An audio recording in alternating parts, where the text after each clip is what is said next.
À, xin chào mọi người, thì hiện tại mình đang sinh sống và làm việc tại Khách Thập Tân Cương, Trung Quốc. Thì bởi vì một số nguyên nhân cho nên mà gia đình mình đã chuyển tới đây. Thì thành phố này của người mình đang sống thì chủ yếu là thành phố của người Duy Ngô Nhĩ. Khách Thập là thành phố nằm ở cực Tây của Trung Quốc và nằm ở phía tây nam của Tân Cương. Nơi đây là nơi mà mặt trời lặn muộn nhất ở Trung Quốc. Khách Thập gần với các nước như Kyrgyzstan, Tajikistan và Pakistan. Từ Khách Thập mà về tới Việt Nam là sẽ hơn 6.000 cây số. Mình cũng không nghĩ là sẽ có một ngày mà mình sẽ đi xa đến mức độ như thế này luôn đấy.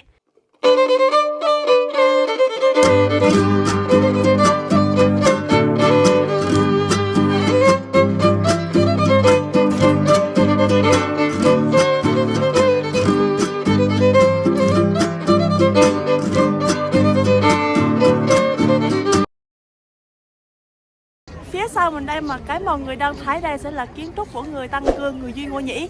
Thì bởi vì kiến trúc của họ có lai với những nước Trung Á và Tây Á cho nên mọi người nhìn thấy sẽ có những nét như hiện đại một xíu. Đây là những kiến trúc cổ nhé mọi người.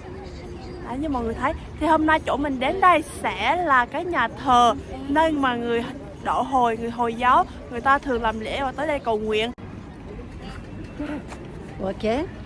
我在拍视频。是帮他忙是吗？是吧？听不懂。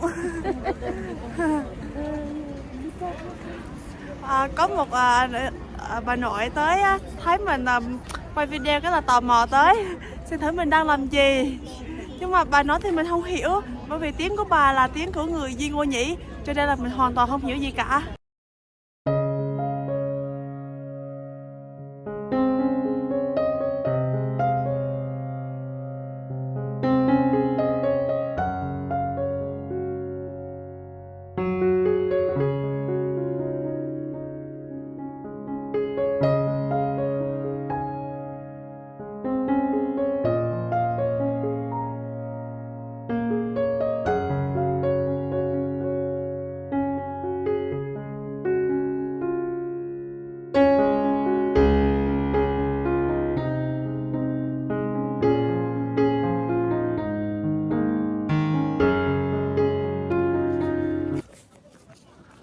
Mình muốn 要照片吗？要拍照吗？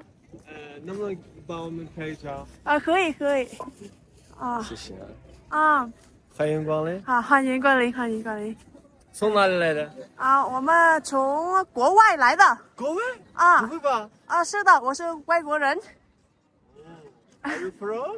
I am from 越南，việt Nam。对。越南。对。欢迎光临。欢迎光临，谢谢。新疆 China。好，谢谢。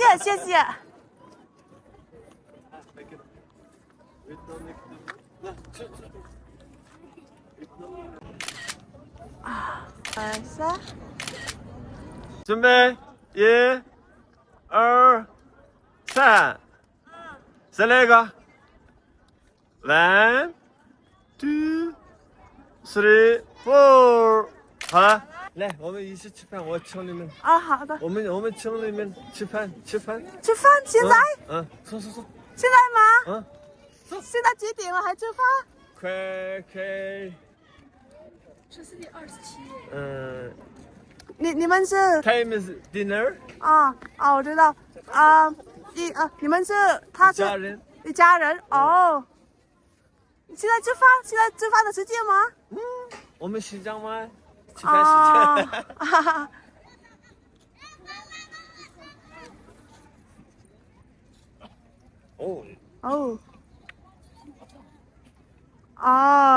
I'm a teacher。我知道。你在老师教室。库车你去过了没有？没去过。另外一个城市。你来这边旅游吗？我们也是。我本来是那喀什大学那边，喀什噶尔university。原来是喀什大学毕业的。喀什大学毕业。已经20年了。20年。他的妈妈呢？在家。在库车开店。开服装店。没时间。女的、男的服装。男的服装。男的、女的，两家店。哇哦，2个家店。一起吃饭。现在吗？走。好的，那我拿个书包。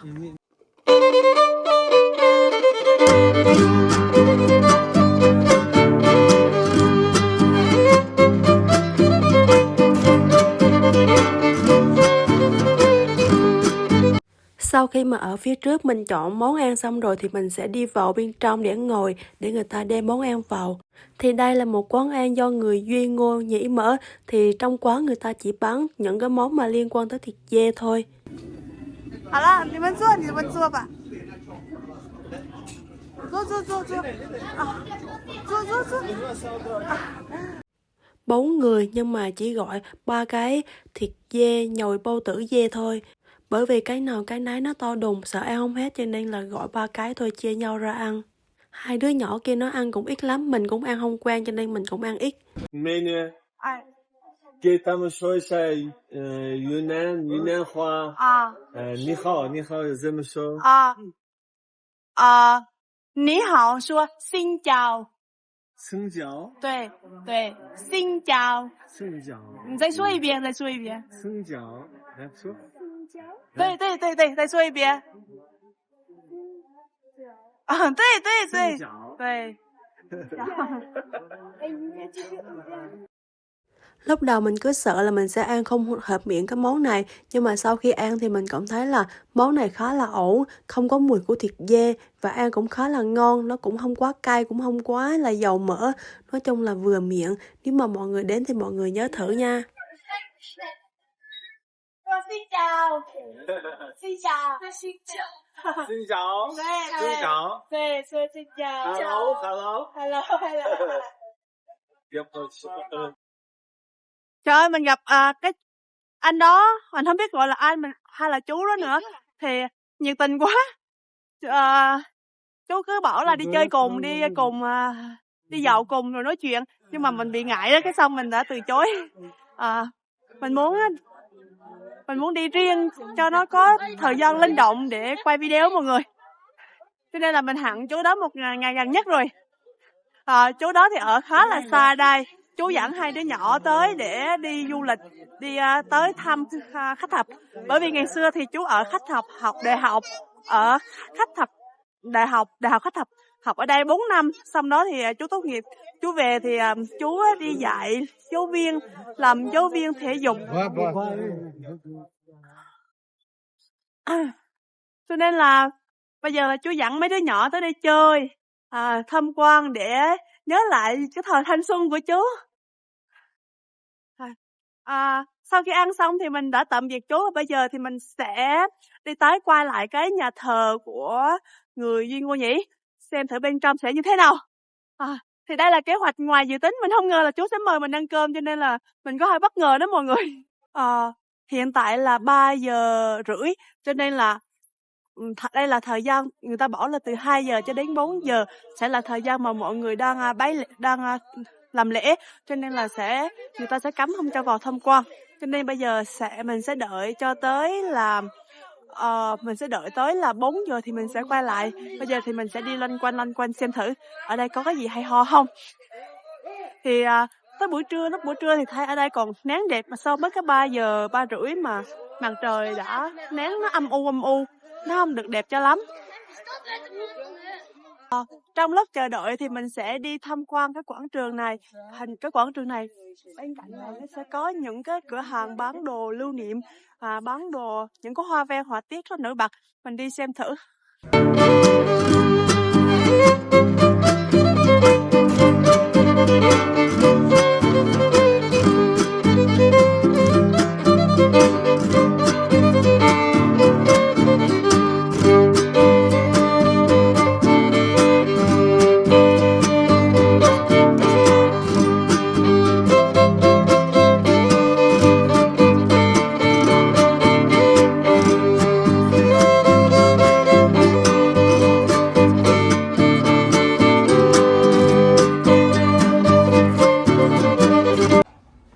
Có thể進去嗎？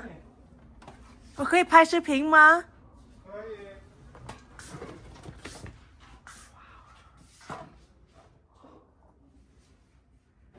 Nghe nói thì tất cả mọi đồ ở đây đều là đồ thủ công hết mọi người ạ. 这是都是手工的吗？对，全部？对，全部手工做的。哇哦！比如说这个多少钱？如果光买这个把壶，这样的话就是930。哦，930。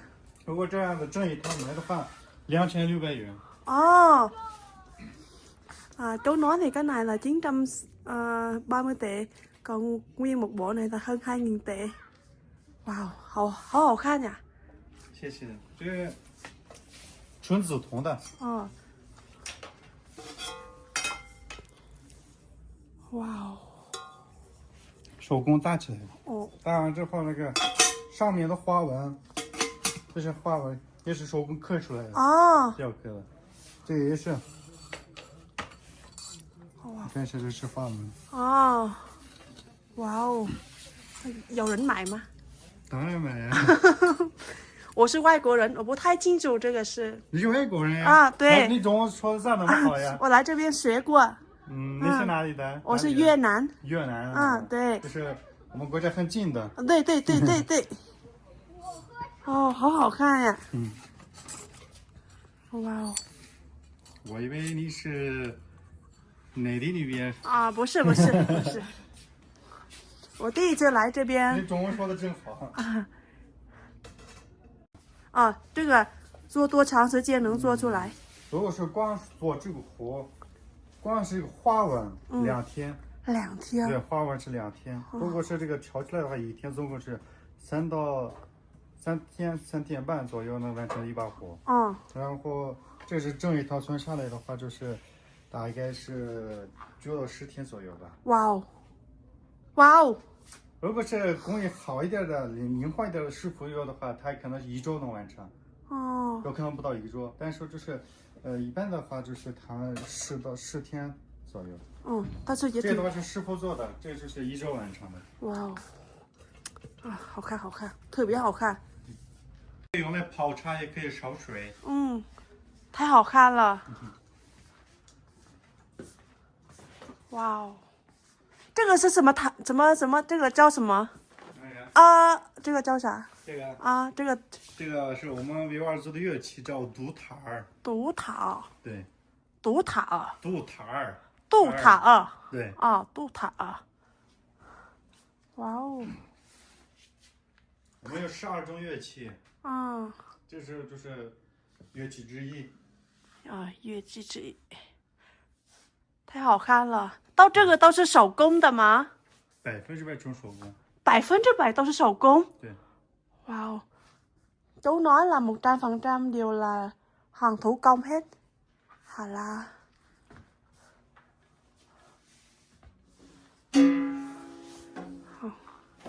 太好看了，谢谢你啊。没问题，不客气了。拜拜，出去了。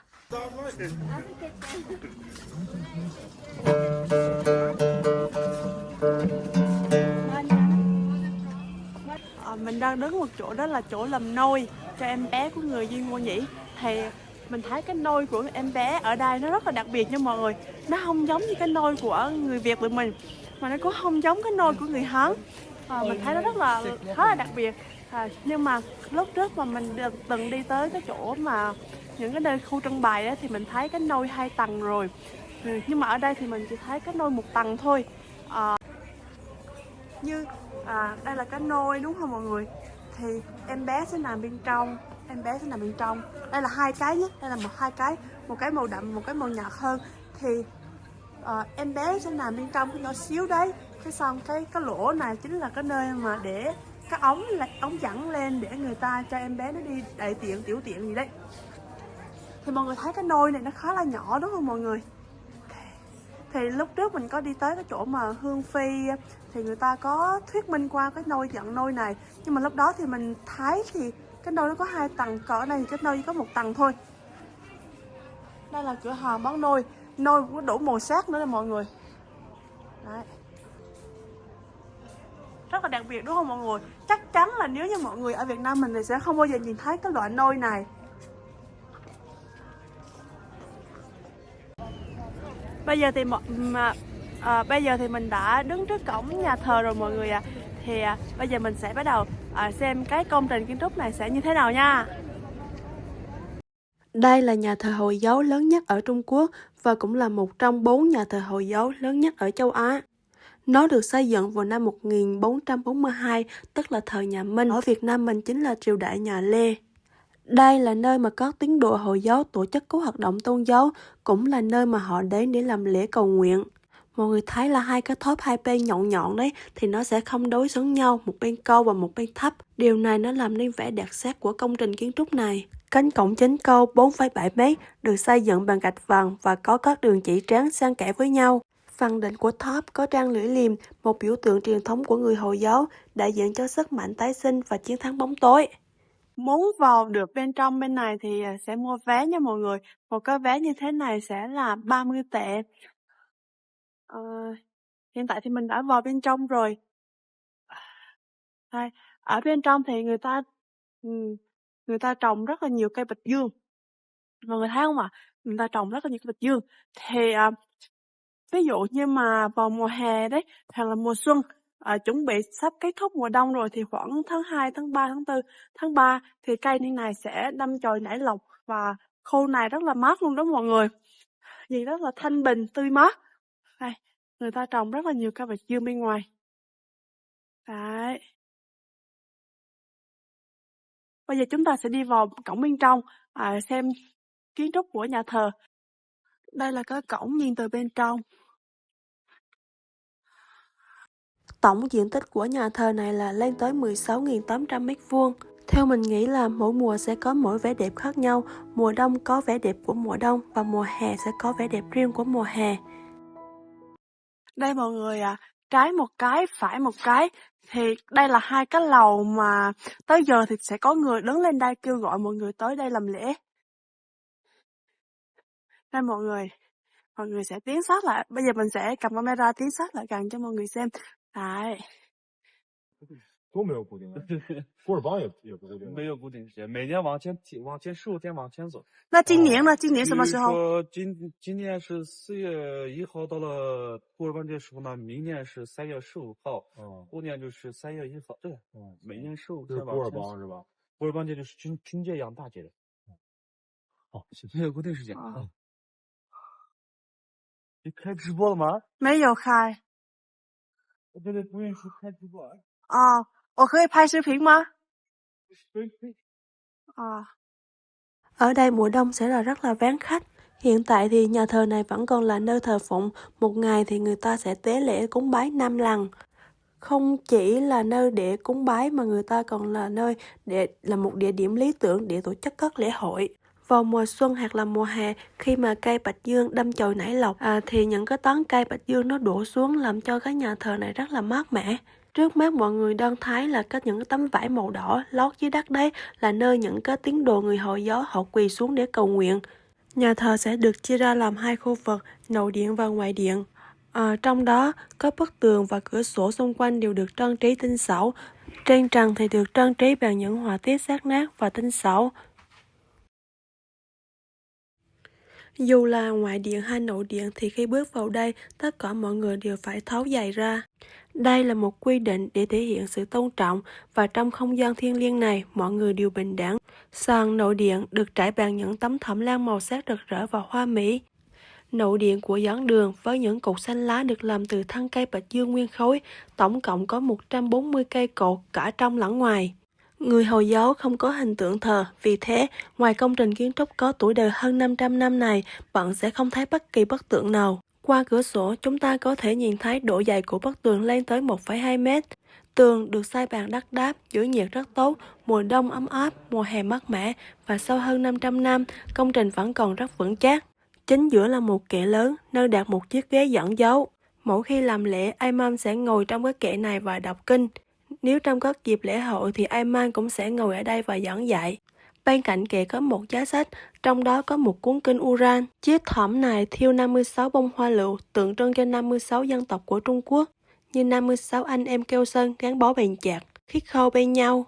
Những bông hoa lựu này kết thành hình dạng của 6 quả lựu, mang ý nghĩa lục lục đại thuận, tượng trưng cho sự thuận lợi và thành công. Trong các công trình kiến trúc dân cư và tôn giáo Hồi giáo thường xuyên sử dụng 5 màu sắc chính. Màu xanh lá tượng trưng cho sự tươi sáng, mang đến cảm giác bình yên và sức sống, còn màu trắng tinh khiết và sáng ngời, màu vàng tượng trưng cho đất đai và sa mạc, màu xanh lam biểu thị biển cả và bầu trời, và màu đỏ đậm thể hiện sự trang nghiêm.